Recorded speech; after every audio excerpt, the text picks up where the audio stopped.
Oh, back to SaberSim's DFS Office Hours. It is Thursday, February 3rd of 2022. Thanks for joining the stream here today. We've got a handful of different questions on tap in front of us here for today. A couple questions about the difference between editing in step one versus step three, which is always a good thing to cover here. We'll talk a little bit about some late swap strategy here. How projections affect the sims, a little bit of entry editor stuff here. So should be a good stream in front of us here today. Let me go ahead, give me just a second here, and we'll get the first question plugged in here. But as always, before we really jump in, if you've got questions for me, go ahead and get them into the Office Hours channel in Slack or YouTube chat. We'll answer questions here in roughly the order that they come in. But I want to start. This is one from Jason. This came in actually via support. So always can go ahead and ask your questions to our support email, support@sabersim.com as well. And we'll pick out some of those questions there from support. But let's get into this. This is a good first question for us to start with. About step one versus step three when we're editing things. So he said, is it better to adjust desired exposure and projections on the home window where all players are available or after your pool of lineups are created? In one of the videos, it was suggested to do the latter, but it doesn't seem like all the columns are adjustable. Don't have my laptop in front of me right now. Yeah, so, in general, better to make adjustments in step one or step three. The answer is that, both are kind of useful. It depends on what really you're trying to accomplish. I would say, here's what I would recommend in terms of kind of a general workflow. The first thing I would do before you touch anything is go in and run what we call a test build, right? Default settings, default projections, and just see kind of where things stand. Right. And this is going to give you a little bit of a benchmark of what the builder is going to want to do. What players does the builder like? What players does the builder not like? Where are the projections kind of lying? Right. And you'll get a little bit of an idea of what the slate's looking like. So we'll give this a second here. Let's go ahead and tone down a couple of these projections here. And you'll get an idea, right? Who are the players that are popping up here, right? What are maybe some of the biggest fades that we're seeing right now? What are the players that, the builder really doesn't like? Higher owned players that aren't projecting so well or something like that. A way to get familiar with how the slate's looking. From there, we always say that step one is best used for setting your foundation of the way you want to tackle the slate, right? What is the overall strategy? What are the players that you really want to be over or under on? The reason why I recommend doing that in step one is because it's going to allow you to get a better pool of 500 lineups here that represents your overall approach more, right? You see, we get these guys, Otto Porter and Drew Eubanks are popping as some good value plays at this particular point in the day. And maybe you say that you want to fade both of them, right? Well, that's fine. We can do that. And in this particular case, I'm sure that the builder is going to be totally flexible to doing that. But we're eliminating big sections of this pool of 500. And the more and more that we eliminate players from the top here, the more the remaining lineups of 20, instead of them being, the best 20 in your pool, they're just going to be the only 20 that happen to be left over, right? The more and more changes. You can see this as we're going here, right? Our top overall lineup is now number 152. Our bottom lineup is 263, right? As we keep going, the more and more you're making significant changes in step three, the more you're going to kind of limit the value of Saber score, essentially. So if you're making significant changes, we always recommend doing that here in step one, setting your foundation of the way you want to tackle the slate. Step three, I think in overall is better for quality control or fine tuning. So if you wanted to remove some of those big value plays, right? Maybe you're taking a really aggressive stand on the slate and you wanted to remove some of those guys, right? Wouldn't necessarily recommend this. I'm just trying to kind of make a point, right? If you do this here in step one, right? Even just those two. Now when we go in and build our pool of 500, those guys aren't going to show up in any of the 500, and the 20 that we have up top are going to be they're going to be a better representation of the way we want to tackle the slate. The pool of 500 lineups is also going to be more flexible to further adjustments here, right? In that original build where I was just removing all of those players one after another, right? It was working. It was fine.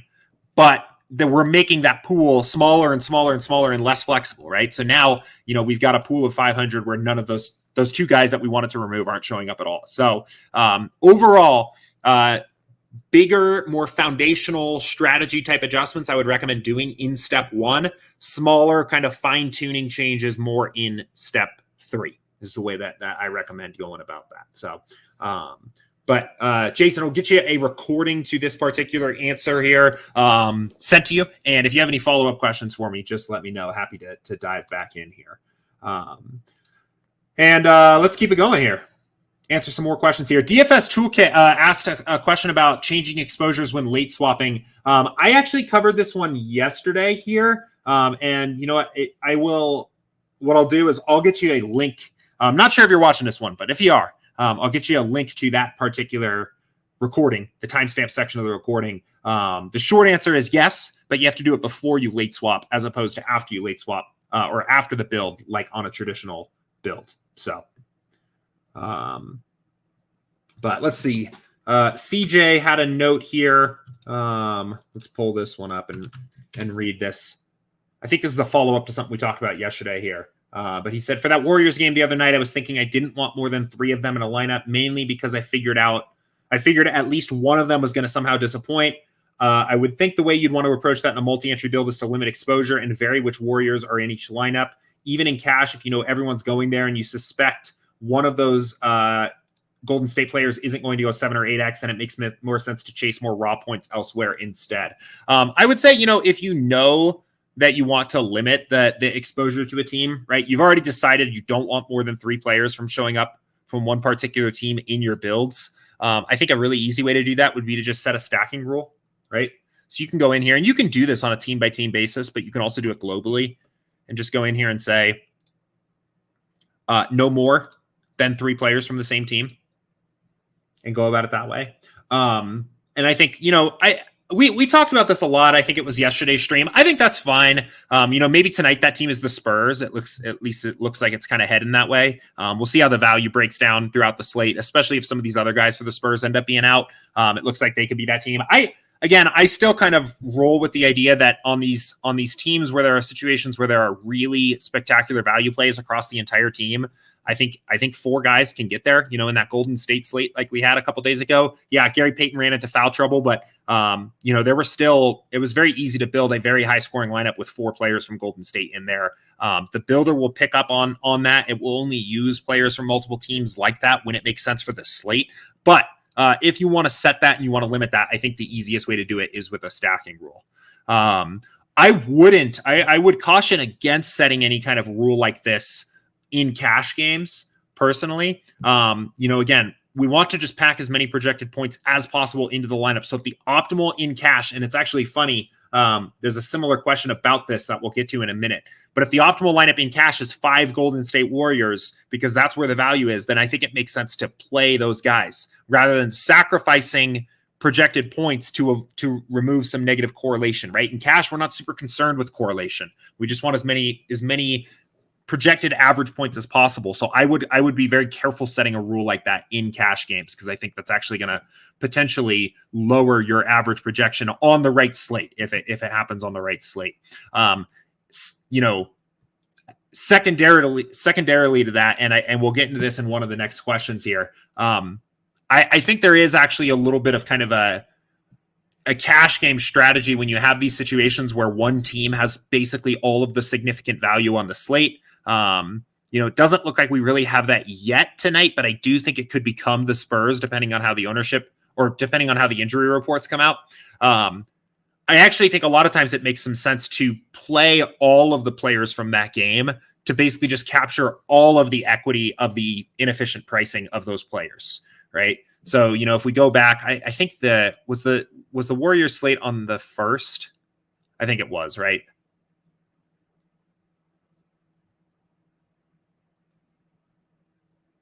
Yeah, so this slate, right? So, you're almost incentivized in this particular slate for cash games to just roster as many Warriors as you can, or roster the best projected Warriors that you can, just because all of these players are inefficiently priced. You may not know exactly which ones are going to have the best outcome, but by packing, 5 of them or so into your cash game lineup, you can kind of say, give me just all of the output of the Warriors starting lineup. I just want it all. Give me all of the points. I don't really care, who fits where, what the pricing is. They're all inefficiently priced. Just give me all of those guys. So, I would definitely say on a slate like this, I think it would have been the wrong move to set a rule to limit how many players you can have from one team, because because of the way the value breaks out. So that is a good kind of segue into another question here from RV Dart here about cash game construction. And it was actually specifically about this slate. So we'll pull this one up here. And this question said last night, so this came in yesterday. Last night, I noticed that some 200 lines were the same in cash. Dinwiddie, Giannis, Jokic, and 5 Golden State Warriors. Basically, if you're not in on that train, it becomes much more complicated to win. How do I land on the same line using those players using SaberSim? Is there something obvious in SaberSim I'm missing the last couple nights that would point me towards those very common lineups? So I was doing a little research preparing for this question. And I think the best advice I can give for your cash game constructions, and this is what I've talked about in our cash game videos and things like that, is to just use the cash settings, right? Build lineups that are the highest projected lineups possible. And we'll run this here, and we'll just kind of see. Again, this is for Tuesday's slate, right? This is for the February 1st slate. And get an idea of what these lineups look like, right? So we're building 40 here. We'll look at the top 20. This is, I guess, overall, this is the best way I would recommend building your cash game lineups, right? There's not a lot of other stuff that you need to be focusing on here. I'll talk about a couple other things you can start to incorporate into this process, right? Things to look for maybe on different slates that aren't necessarily this past slate, but you'll see, and I actually did this experiment yesterday just to see how this broke out, but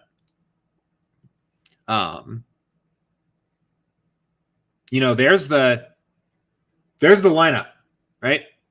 And actually you see like all of the top lineups until you get to the third one that starts to incorporate, you get DeJounte Murray and Keldon Johnson popping in here instead. But like the first two lineups are basically this cash game lineup, right? And I'm sure this was just enormously duplicated. The cash game lineup on this particular slate was, I think, pretty obvious, right? All projection models were probably going to land you in a pretty similar overall construction to this, because there's just such spectacular value, right? You pack in all the Golden State value. You immediately can pay for the highest 2 projected overall players on the slate, right? And then, you fit in with one of the other top overall values, right? Like, I think this construction, virtually any NBA DFS projection model worth its salt would have probably been able to land on this particular construction. You see a slight variation here, but for this particular slate. So again, our NBA projections are very, very good. I think you're going to find that overall, the first couple optimals, the first couple cash optimals here that you see are going to be, generally pretty optimal constructions. Now it gets interesting. Let's hop over to today's slate, right? Now let's just say lock was 15 minutes away, right? And you're building your cash game lineup for tonight's slate, right? On a slate like this, we do have one good 7x value play in Drew Eubanks, but the rest of the slate is all projected under 6x value. There's not a lot of other great values on the slate.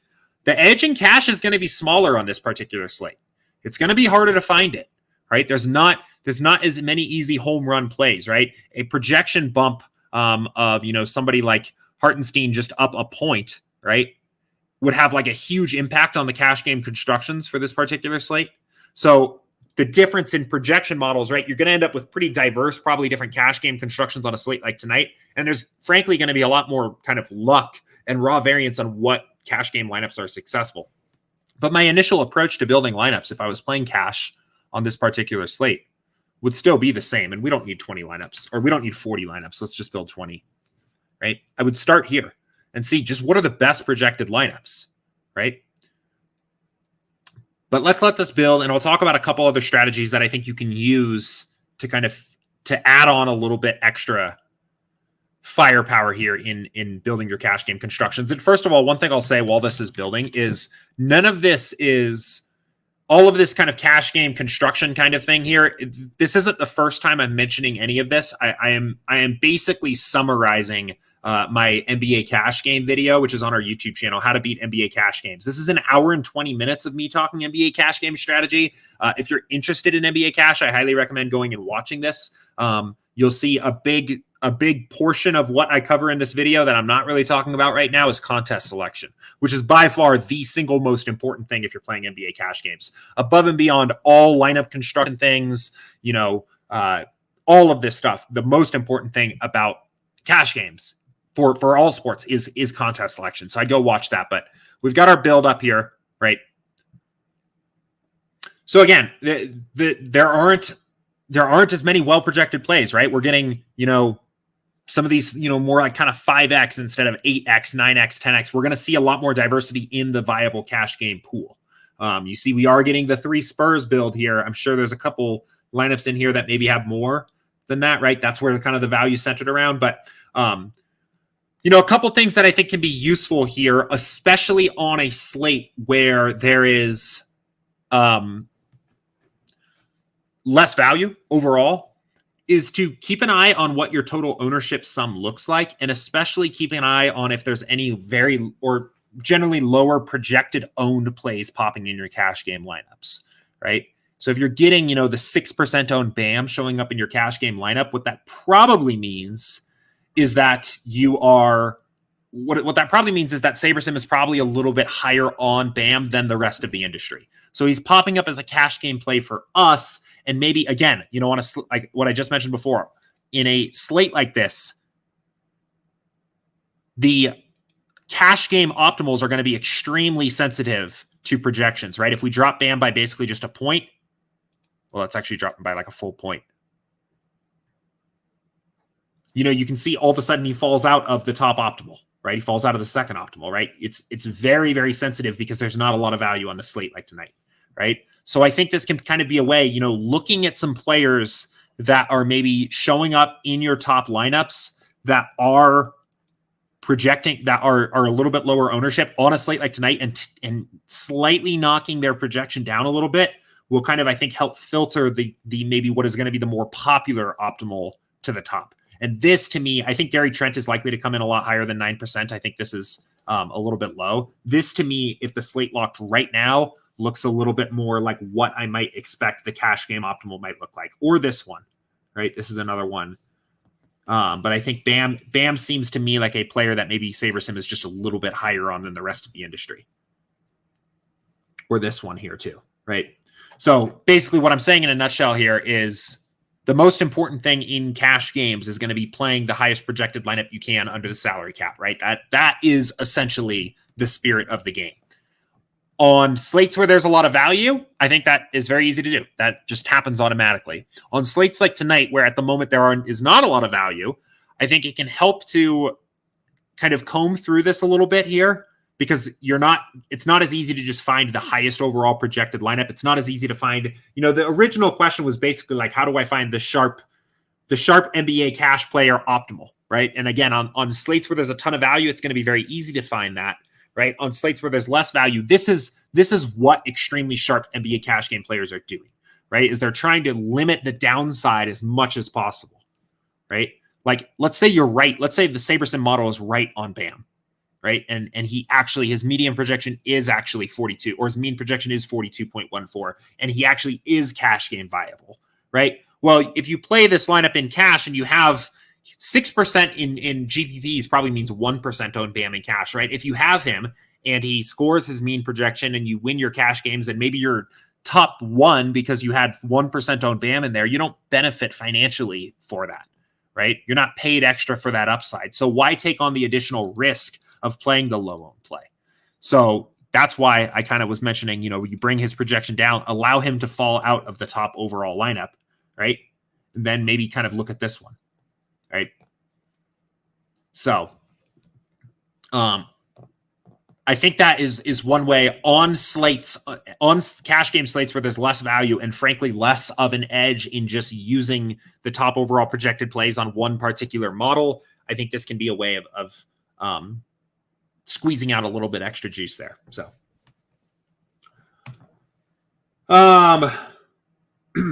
okay, cool. Let's keep it going here. I saw Tariq had asked a quick question in Slack about where do you send the questions. You can, Tariq, if you're watching, you can just type them right into the channel or into YouTube chat. So, question from Lee here.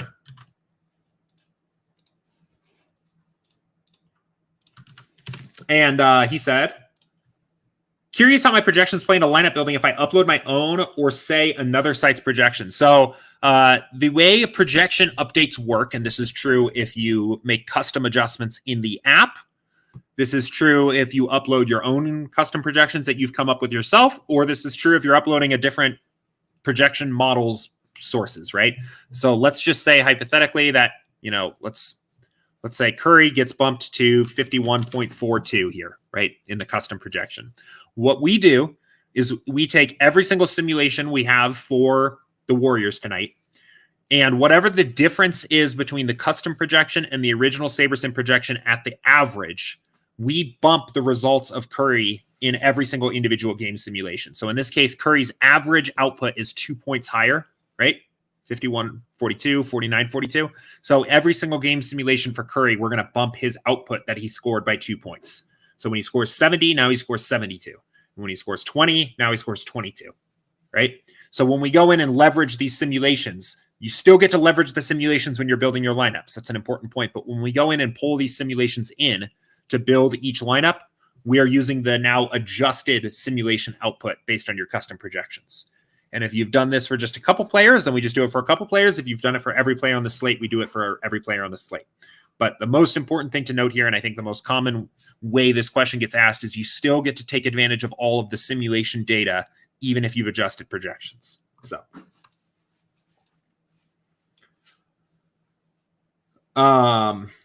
cool.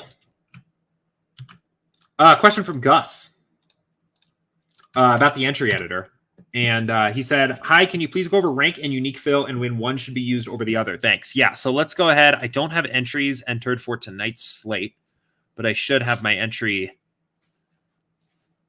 Let's see. I should still have the, let's see. Oh, this is the wrong slate.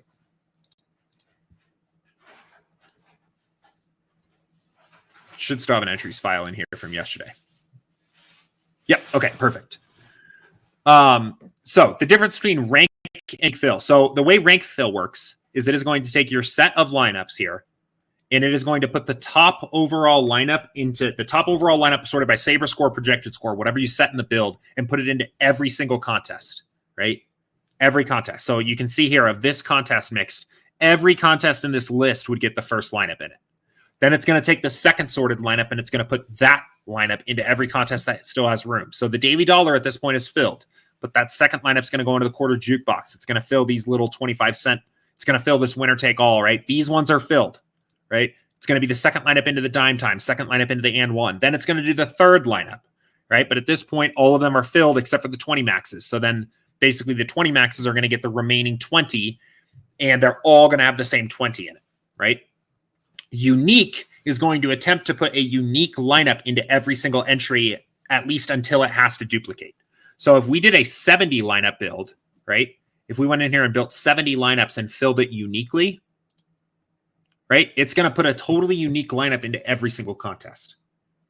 So in terms of when is it right to use one versus the other, it depends a little bit on your risk tolerance, and it depends a little bit on your contest selection mix, right? Overall, using a unique lineup into every single entry is going to give you more lineups in play. It's going to give you a better overall shot at realizing some of your expected value. You just simply have more shots on goal. And the odds of one of those lineups of having a very high ceiling outcome is much higher overall. But you are leaving it up to pure variance what contest that lineup ends up in, right?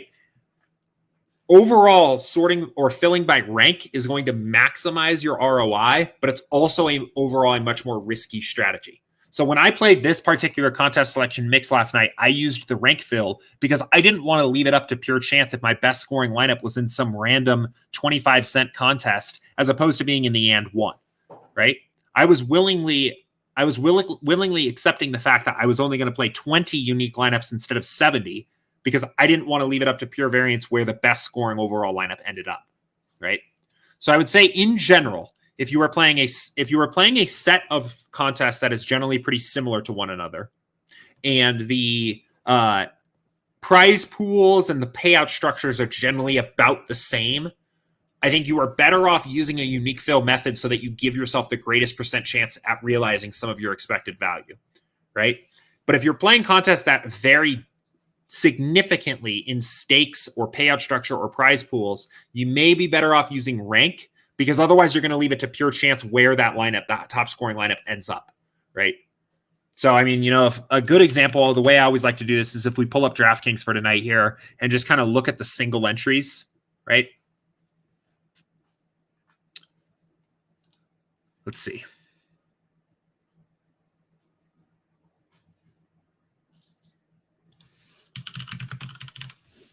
Okay, so we'll look at just single entry contests for tonight's.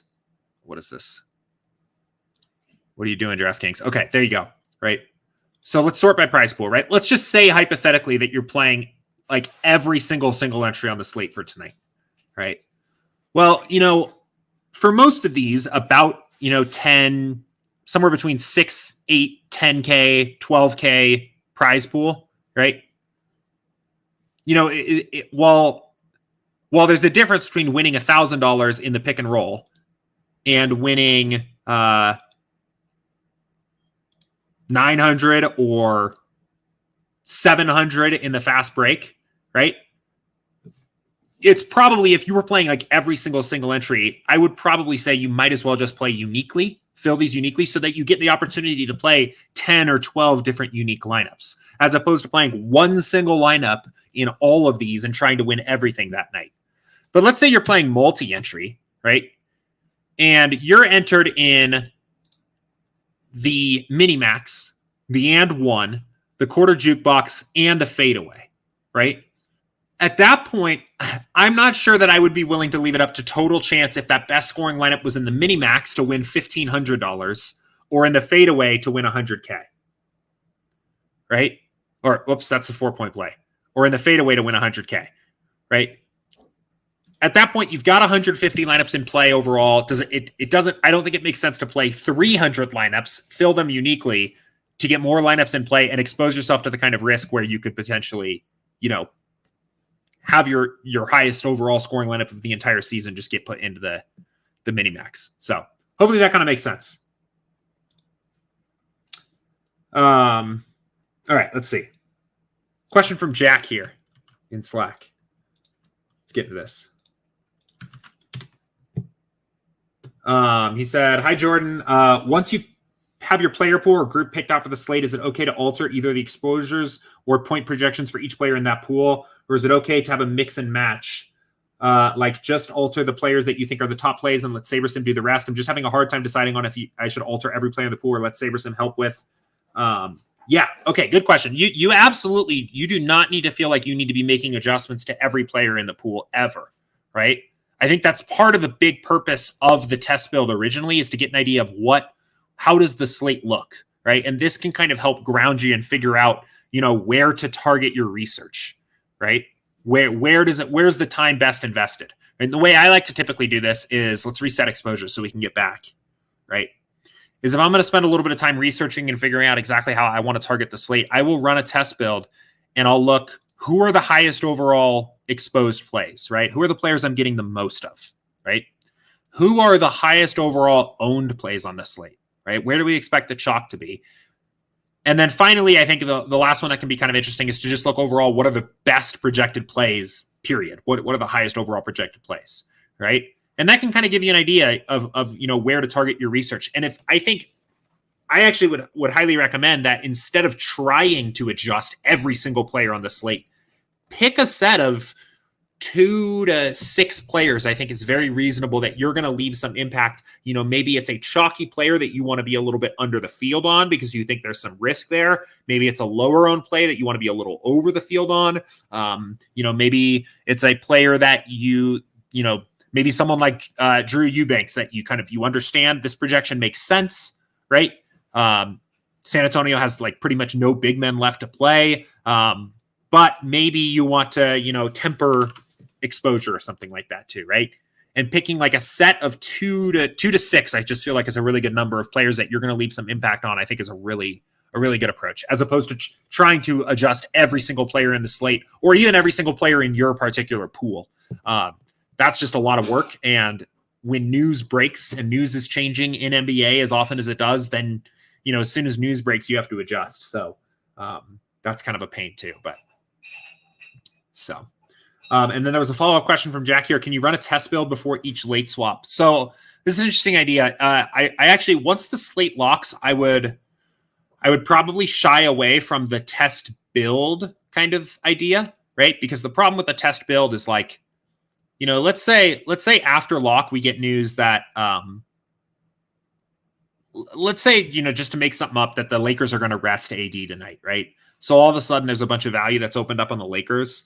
If you went back and ran a test build right through here after the slate has locked, it's going to give you way more Lakers than you could actually have ever gotten, because it's going to assume the slate hasn't started yet. It's not going to treat the players that are already locked into your lineup as actually locked in. However, you can do kind of what I call a test late swap. And what that would look like is going into your entries editor, right, during the slate, and after news breaks and you're ready to swap, is to just do one late swap first, right? I guess it's actually just doing a late swap, right? But do your late swap first and look at the new exposures that you're getting, look at the new lineups, and kind of figure out what you think, right? Maybe you just like those lineups. Most of the time I just do. So you download the file and you upload it to DraftKings, but maybe you don't, right? Maybe there's a new play that is, that looks over projected to you and you want to temper your exposures. Or maybe one of your favorite plays on the slate that is playing in the last game of the night, now you're not getting as much exposure as you wanted to when you did that late swap. In that case, then you can go back to the entry editor. And again, I don't have entries for tonight, so this is a little tricky here. But you can go back to the entry editor and make an adjustment to your exposures here, right? So you run the swap and you're like, well, after the swap, I'm no longer getting all of the, let's see, who was playing in the late games last night? Brooklyn played late, right? Maybe you're like, where did all my Harden go? I wanted to play some Harden tonight. All of my Harden's gone after that most recent swap. Well, you can come back in here, and I can't edit exposures now because the slate's over, but you could come in here and say, give me 20% and then swap again. So I think that can be a really good tool to do that. But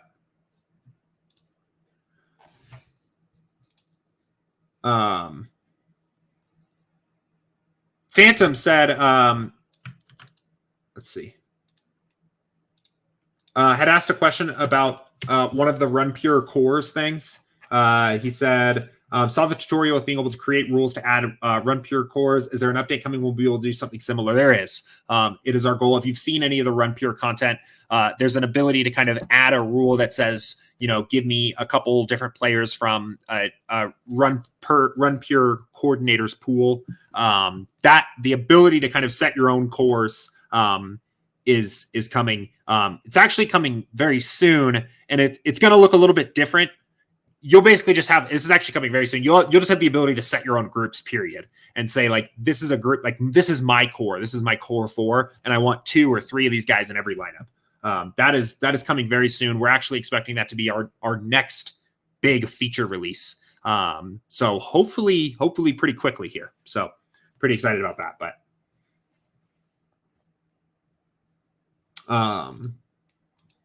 cool. All right, let's see. T said, quick question about the entry editor. Do we have to download a new template every time we late swap, or can we keep late swapping from our original file already in entries? You don't have to download a fresh entry. You don't have to download a fresh template file every single time. We will track. So as long as you are downloading the file from the late swap builds, and then you are taking that file and uploading it to DraftKings, and those are actually becoming your new lineups, we will keep track of things throughout the night. But if something gets mixed up, right, there's a few things that can get mixed up. Let's say, for example, you download a late swap file, but you never upload it to the site.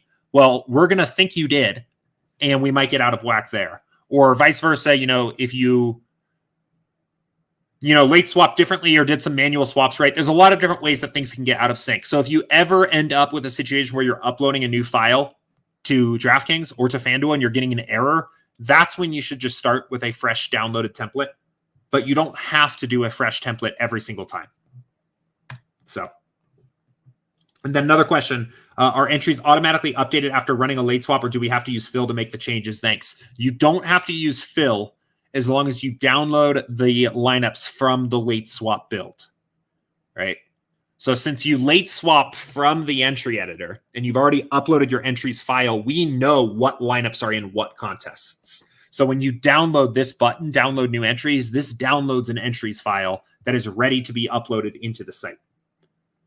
But And once you click this, right, if you click this download new entries button, if you go back and download the file, if you go back to the entries tab, you will actually see that we have since updated we will have updated what's in here for you automatically.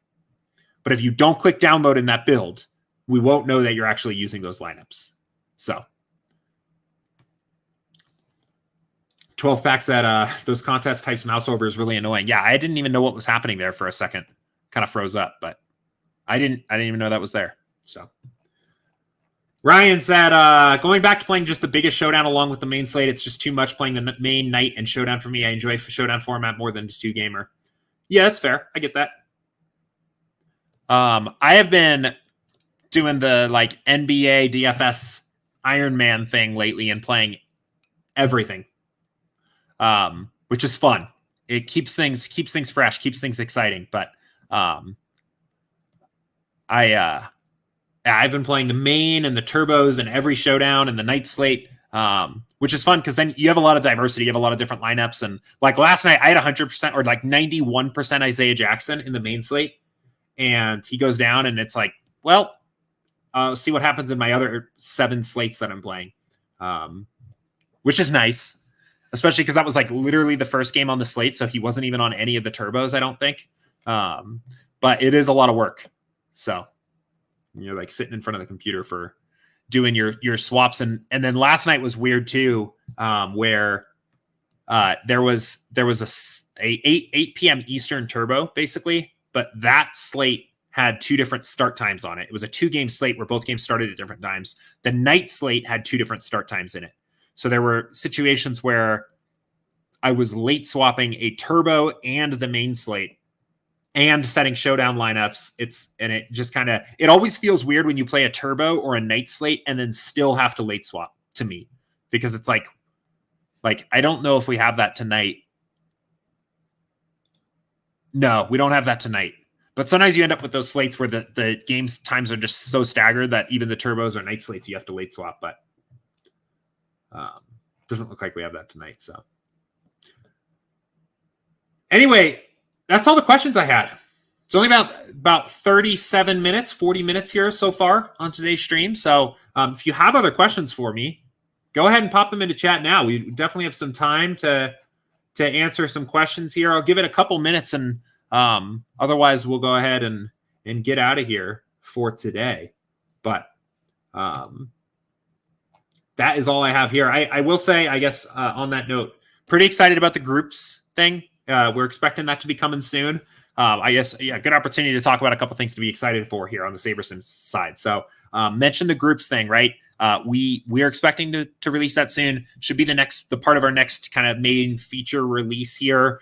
We're testing that out, doing some kind of final fine tuning there. But you'll have the ability to go in, assign players to a different group, similar to what you may have seen on other tools, and then tell us what you want to do with that group, with kind of the same options that show up in our NFL advanced stacks. So on the NFL side, if you've used these advanced stacks before, I'll just show as an example here. You have these different operators here where you can say equal to, more than or equal to, less than or equal to, etc. Those are the kind of same things. So you could say, for this group, use less than or equal to 2 players or something like that. Or if you had a core, right, you had established a core, you could say for this group, use at least 2 players or 3 players or whatever. So pretty cool. Pretty excited about that. They also are doing some work on an updated model for the League of Legends sim. I actually think if you go in here, the projections that you'll see on the League of Legends side are now from our new updated sims. So these mean projections should be much tighter now. I would say much more accurate. But what is coming will be kind of an update to update the League of Legends builder to use these simulations more rigorously, right? Like right now you can see this is still smart randomness, so it's not using the true sim variance thing here. You can't click on a player and get their ranges of outcomes, right? So that is something that's coming. And there's also a lot of work going on behind the scenes on NASCAR. So I know Daytona is coming up in a couple weeks here. There was a question about it in Slack recently about that. That is also in progress, the development of a NASCAR sim there. So a lot to be excited for coming up here in the first quarter of the year. So with that, though, that is all I see. I don't see any other questions that have trickled in. So gave you guys a little bit of a sneak peek of some things to look forward to. We'll go ahead and leave it there for today. Good luck in your contest tonight. We will be right back here again tomorrow for Friday at 2 p.m. Eastern for the last office hours of the week. Next week, looking ahead, I will be gone Wednesday through Friday. So I'll be hosting the show Monday and Tuesday just like normal, but you guys will get to see some fresh faces, hear some fresh voices for the office hours streams later in the week next week. So I think that's always good. I know I love going on here and talking a little bit about my process, how I do things on SaberSim, but I think getting a fresh opinion from, how Chris or Andy or other people use SaberSim or their process, I think is always good. So you'll have that to look forward to next week. But until then, again, good luck tonight. Thanks everybody that tuned in here today, and we'll see you tomorrow.